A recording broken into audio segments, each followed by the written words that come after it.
The invasion of Ukraine is firstly a humanitarian crisis, but it's sending shockwaves around the world's markets and putting pressure on governments to end their reliance on Russian energy. Today, the UK government said it would end imports of Russian oil and oil products by the end of the year.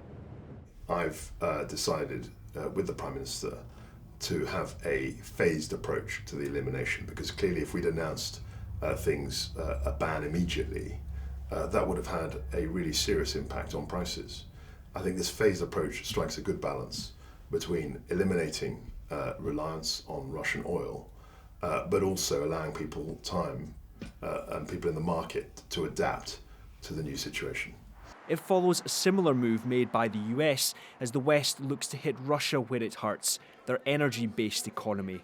Here in Scotland, like around the world, there has been debate about our continued use of oil and gas.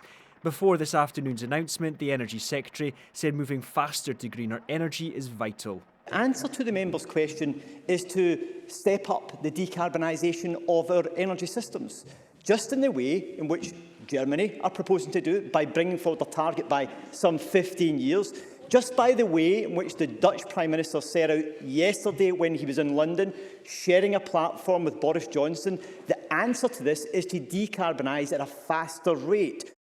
Prices for oil have been at their highest in the past 14 years in recent days. It will eventually filter onto the forecourts, where fuel prices are already hitting all-time highs. On average, 156 pence per litre for petrol. On individual forecourts, of course, it can be much higher. In this current cost of living catastrophe crisis, which is going to get worse and worse and worse, it's a perfect storm for actually making things worse for business in terms of both the economy, personal business, personal welfare. Everyone is going to be suffering, and one of the biggest contributors to that is the cost of fuel at the pumps. Environmental groups have expressed anger at the notion of more extraction on the back of recent climate reports. But the oil industry has called for moves to bolster domestic supplies. Oil firms are divesting from Russia. Shell has said sorry about buying Russian oil last week and has said it will close its forecourts there. Here, energy bills have soared, with the energy cap about to increase by more than 50%. Sanctions were all about hitting Russia, and they're having an impact on its economy. But it will have implications here too, and energy prices are unlikely to fall anytime soon.